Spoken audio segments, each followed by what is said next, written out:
Assalamualaikum warahmatullahi wabarakatuh. Istilah banjir sudah tidak menjadi sesuatu yang asing di negara yang mempunyai dua musim, yakni kemarau dan penghujan. Di Indonesia, banjir sudah menjadi agenda tahunan terutama di bulan-bulan penghujan. Jenis-jenis banjir ada beberapa jenis, yaitu banjir lumpur, banjir bandang, banjir rob, dan lain-lain. Khusus dalam pembahasan ini adalah banjir rob.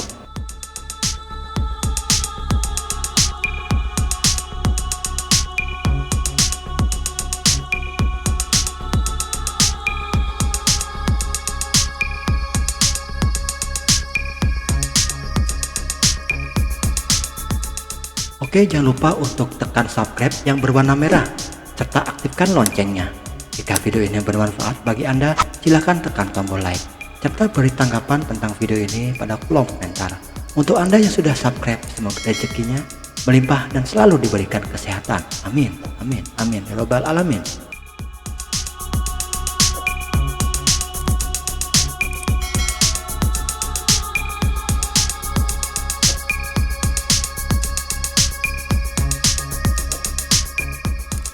Banjir rob merupakan banjir yang airnya berasal dari air laut. Banjir rob ini adalah hampir diakibatkan oleh pasangnya air laut hingga air yang pasang tersebut menggenangi daratan. Banjir rob ini juga dikenal sebagai banjir genangan.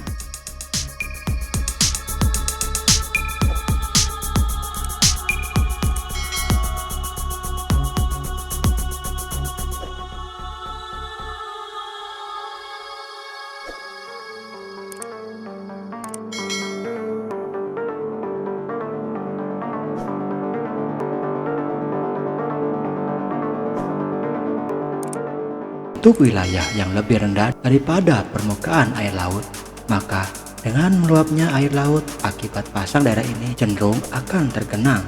Namun genangan air banjir rob ini mempunyai warna air cenderung lebih jernih daripada banjir-banjir jenis lainnya.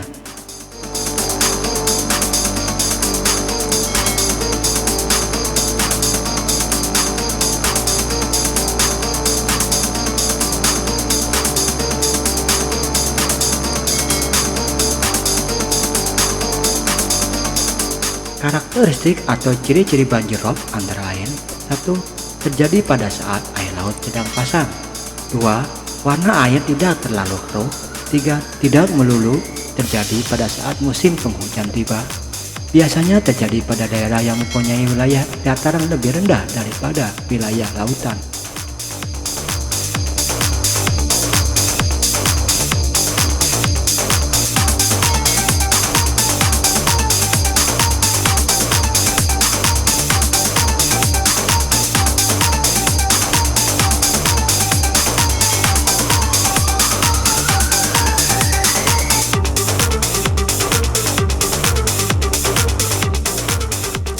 Faktor yang menyebabkan banjir rob meliputi 1.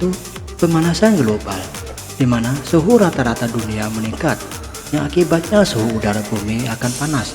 Dengan demikian, tentu saja berakibat es di kedua kutub bumi akan mencair dalam jumlah yang tidak sedikit. 2. Pemanfaatan air tanah secara berlebihan. Hal ini karena pemanfaatan air tanah yang berlebihan akan menyebabkan turunnya permukaan lapisan tanah, terutama di daerah-daerah pesisir pantai, yang mempengaruhi air laut mudah masuk dalam volume yang cukup besar.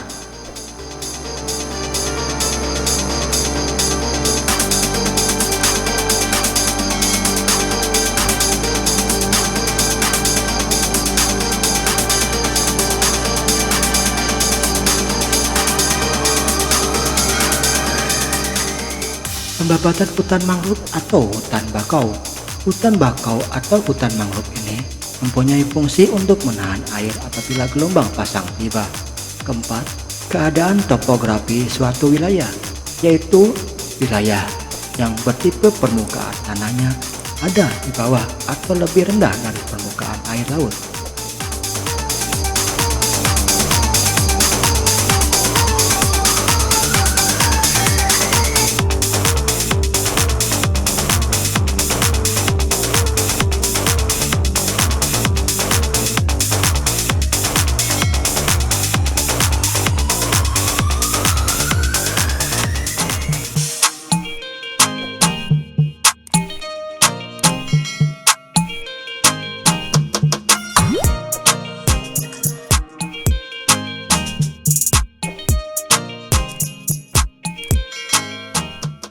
Adanya fenomena penurunan muka air, muka tanah, sama seperti nomor 4 yaitu keadaan topografi. 6. Perubahan penggunaan tanah rawa, situ, sawah, dan lain sebagainya. Maksudnya adalah permukaan tanah yang tidak banyak mendapatkan resapan air. Wilayah seperti ini merupakan peluang banjir rob selalu terjadi.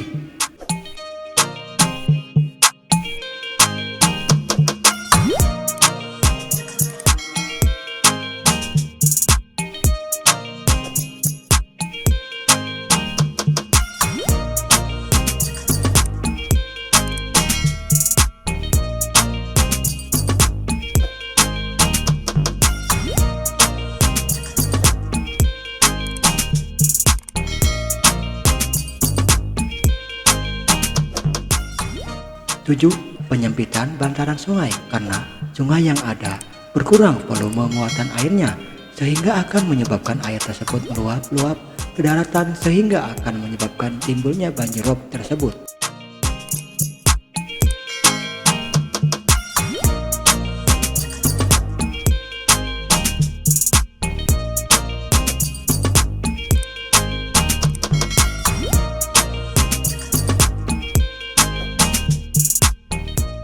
Membuang sampah di sungai.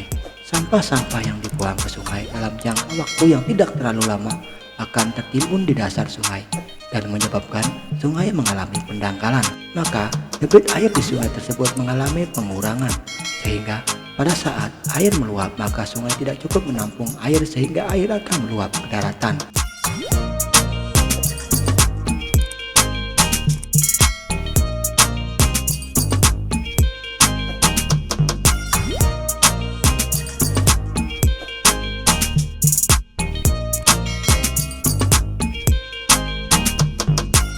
Sistem drainase yang tidak terawat. Pada kasus ini juga hampir mirip seperti pada poin 7 dan 8. Adapun dampak yang diakibatkan oleh banjir rob ini ialah menimbulkan kerugian material, merusak bangunan, menyebabkan lingkungan menjadi kotor dan becek, menyebarnya bibit penyakit, mengganggu lalu lintas dan kelangkaan air bersih.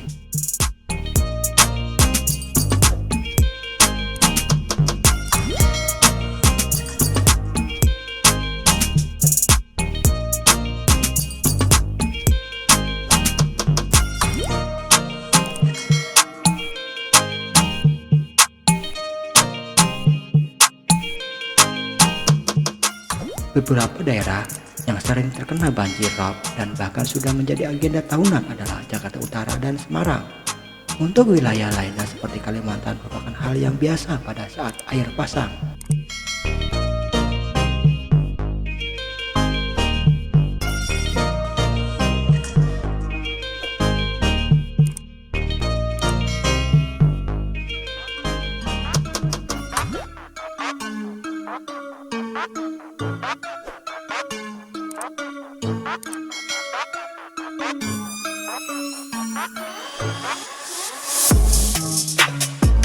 Cara menanggulangi banjir rob adalah dengan cara melakukan pemanenan air hujan di daerah atas, pembuatan pompa untuk daerah bawah, dan membendung air laut yang masuk ke daratan.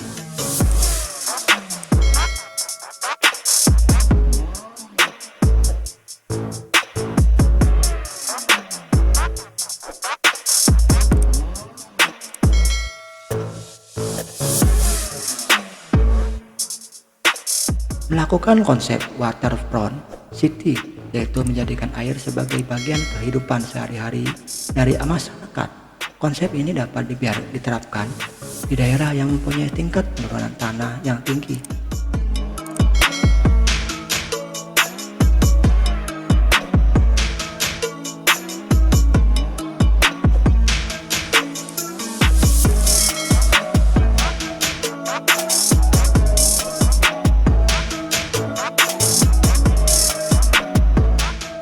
Konsep ini secara tidak langsung menghendaki masyarakat untuk membuat rumah panggung dengan kondisi sekelilingnya adalah air bersih.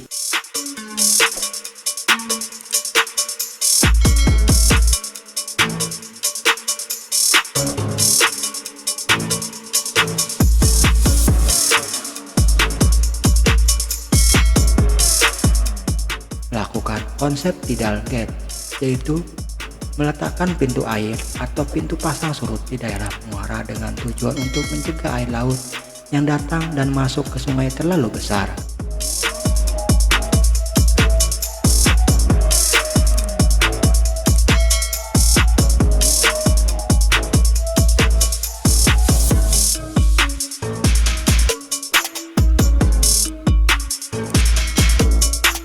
Melakukan konsep folder, yakni pembuatan kolam kecil yang digunakan untuk menampung rop.